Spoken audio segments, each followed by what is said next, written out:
Olá, tudo bem com vocês? Saúde e paz.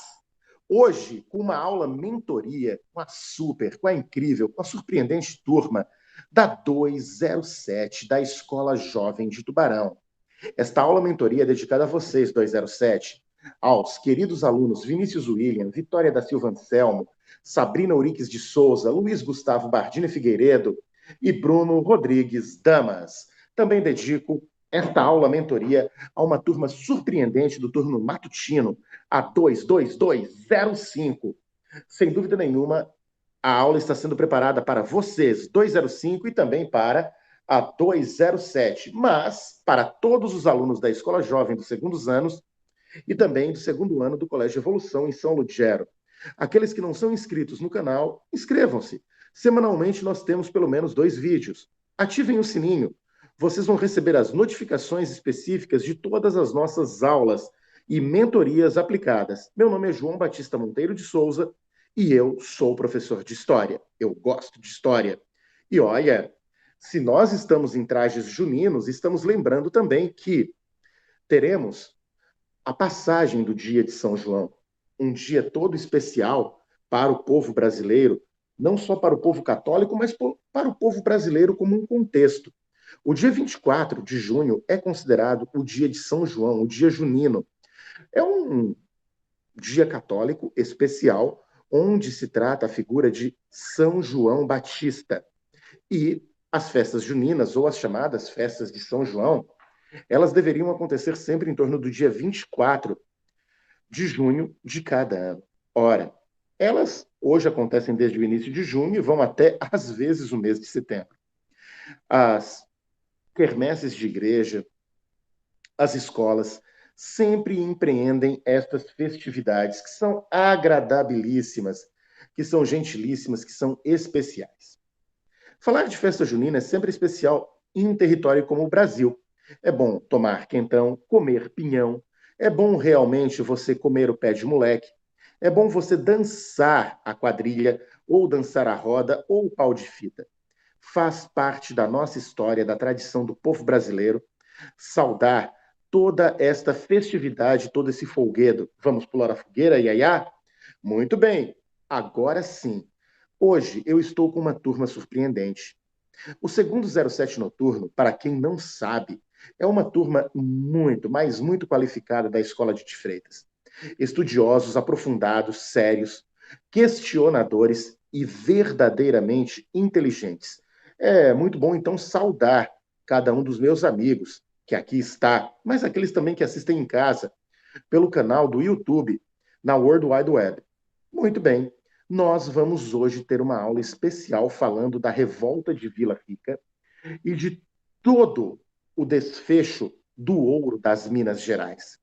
Falar de Minas Gerais, falar de tesouros, falar de riquezas, é pensar, antes de mais nada, em como tudo se organizou e tudo se desenvolveu. Depois da Guerra dos Emboabas, depois de toda a estrutura que verdadeiramente consolidou a história das Minas Gerais, que é um dos estados mais importantes da região sudeste, o estado onde se desenvolveu toda a área de mineração de ouro e também de diamantes do Brasil, nós compreendemos que as casas de fundição deixaram muitas pessoas chateadas em Minas Gerais. Vocês precisam saber disso. Muita gente ficou chateada, verdadeiramente chateada. Uma das coisas claras, você não podia mais ter ouro em pó, ou você não podia mais andar com pepitas. Você tinha que ter o ouro quintado, ou seja, carimbado pelo governo da metrópole portuguesa. Consequentemente, uma coisa eu quero que vocês aqui entendam. Isso dificultou a circulação de ouro porque o governo queria cobrar efetivamente impostos. E isso acabou gerando a primeira revolta, que foi a prévia da Inconfidência Mineira, que foi a revolta de Vila Rica, em 28 de junho de 1720. 28 de junho de 1720, nós temos a revolta de Vila Rica, onde aproximadamente 2.000 revoltosos, que foram comandados pelo tropeiro português Felipe dos Santos. O que é um tropeiro, professor João? É aquele cara que conduz tropas de animais, e especialmente cargueiros. Lembrem, ele conquistou a cidade de Vila Rica Quem? Felipe dos Santos, um tropeiro, o líder dos revoltosos, dos cerca de 2.000 revoltosos que conquistaram a cidade. Um detalhe, esse grupo era composto de donos de grandes lavras, ou seja, áreas de mineração, e também pelo povo, incluindo muitos escravos. Esse é um ponto. E um detalhe, esses escravos eles foram armados pelos próprios senhores de terra e eles estavam se preparando para uma revolta, para uma batalha, para a guerra total, para tentar minimizar, mitigar essa cobrança absurda de impostos. Um detalhe, o governador, ele foi surpreendido com tudo isso. E, efetivamente, ele mentiu para toda essa galera revoltosa, fingindo aceitar as exigências. E prometeu acabar com o quê? Com a casa de fundição. Uma coisa é certa, ele tentou ganhar tempo para organizar as tropas para poderem reagir contra os revoltosos do Filipe dos Santos. Esse é um ponto. Um detalhe, Felipe dos Santos, assim como Tiradentes, ele foi preso, condenado, enforcado e esquartejado em 16 de julho de 1720. Felipe dos Santos foi preso, enforcado, esquartejado. Ele foi para o patíbulo, ou seja, ele foi para a forca e picaram ele em vários pedaços. Era uma modinha naquela época, né? Tu é enforcado e depois eles te picam para dar o exemplo. Olha, é uma coisa aqui bem legal. A propósito, se vocês têm interesse, a gente vai preparar daqui a alguns dias um vídeo interessante lá sobre a Alemanha, pré-Primeira Guerra Mundial, época da Primeira Guerra, falando do açougueiro de Berlim. Vocês vão discutir um pouquinho sobre essa questão. Tomara que vocês não estejam com fome nesta hora. Porque, vejam, é bizarro tu cortar o cara em vários pedaços e botar em vários lugares para que as pessoas tenham medo. Imagine, por exemplo, aqui o meu querido Damas. Tudo bem, Damas? Está me ouvindo, querido? Bruno? Tô sim. Imaginem o querido Bruno, gente. O Bruno é o Felipe dos Santos. Todo lindo, todo organizado, todo bem apanhado. Primeiro a gente enforca o Bruno, corta a cabeça dele, corta os dois braços, as duas pernas, pica ele no meio e espalha pela cidade de Tubarão. Todo mundo vai ficar assustado, todo mundo vai ficar verdadeiramente preocupado e evitar com isso se revoltar contra o governo. Ou seja, é para dar um sustinho, né, gente? Essa é a ideia central. Por volta de 1729, 1730, foi encontrado muito diamante na região de Diamantina, em Minas Gerais. Primeira questão. Agora, pós-revolta de Vila Rica. Vila Rica, para quem não sabe, era a capital. Hoje é a cidade de Ouro Preto. É uma cidade linda, é uma cidade histórica, é uma cidade maravilhosa, inúmeras igrejas, uma cultura inimaginável. Tem a Universidade Federal de Ouro Preto. Olha, a vida lá, urbana, noturna, diurna, é uma vida de pessoas inteligentes, intelectualizadas. Vocês têm que conhecer Ouro Preto em Minas Gerais. Vamos lá? Bora? É uma, hein? Deveríamos fazer uma viagem de estudos. Gente, está valendo viagem de estudos, sinceramente, até o botequinho da esquina, depois de tanto tempo que a gente está preso por conta dessa pandemia. Meu Deus do céu. Olha, eu sinto saudades da época em que eu levava os meus alunos para qualquer lugar e não tinha problema nenhum. Como as coisas mudam, a gente, ao invés de evoluir, involuiu. Que Deus nos ilumine e que essa praga maldita, que essa pandemia terrível acabe de vez e que a gente consiga continuar e ter uma vida melhor. Voltando, Portugal teve muita dificuldade em controlar a cobrança de impostos sobre pedras preciosas, porque é mais fácil tu cobrar imposto do ouro, porque tu derrete o ouro e transforma ele numa barra. E um detalhe, grande quantidade dessas pedras preciosas, ela era escondida da fiscalização pelos próprios mineradores, que deixavam de pagar o quinto cobrado pelo governo real, não é verdade? Isso é uma coisa bem interessante. Em 1739, mais ou menos, Portugal decidiu então entregar a extração das pedras para pessoas particulares. E a extração foi permitida mediante um contrato de exploração que estabelecia na figura de um contratador responsável tanto pela exploração dos diamantes como a entrega de parte dele para a coroa. Ou seja, o governo queria cobrar imposto de qualquer maneira. Lembra de uma coisa, Vinícius William. Hoje, se você tomar uma Coca-Cola, você paga imposto. Hoje, Vitória da Silva Anselmo, se você botar gasolina no seu carro, você paga imposto. Hoje, Sabrina, se você quer comprar aquela bicicleta de 20 mil reais, é óbvio que você vai estar pagando imposto. Então, tudo está relacionado à cobrança de impostos e as pessoas indignadas pela cobrança de impostos. Essa é a questão. Até 1771, por aí, Portugal assumiu diretamente a extração de diamantes e criou a Intendência dos Diamantes. O que é isso? A intendência é uma espécie de prefeitura, onde todo mundo levava os diamantes para ser quintado. O que é quintar o diamante? É cobrar os 20% que pertencem à coroa. Esse órgão, então, passou a ter amplos poderes sobre a população do distrito diamantino, cidade de Diamantina hoje. E esse órgão passou também a fiscalizar, a confiscar bens e a controlar a entrada e saída de pessoas do distrito. Fica devendo para o imposto de renda para ver se eles não confiscam até o teu salário. Vocês sabiam que é assim? Quando Vinícius William ganhar o primeiro salário que desconte imposto de renda, ele tem que declarar. Porque se ele não declarar, eles podem comer o salário dele. Ele pode. Opa, eu não poderia estar falando isso, eu estou falando contra o governo. Não, não, não. Eles bloqueiam o salário e o Vinícius vai ter que pagar o imposto. Não tem como fugir, Vinícius, tá? Só se nós vivêssemos como períodos muito antigos, onde as pessoas praticamente trocavam mercadorias pelo trabalho, seria escambo. Então, não é uma coisa muito inteligente a se fazer. Então, mais ou menos, olha bem, entre 1730 e 1830, foram extraídos 160 quilos de diamantes. Aparentemente é pouco, só que não é.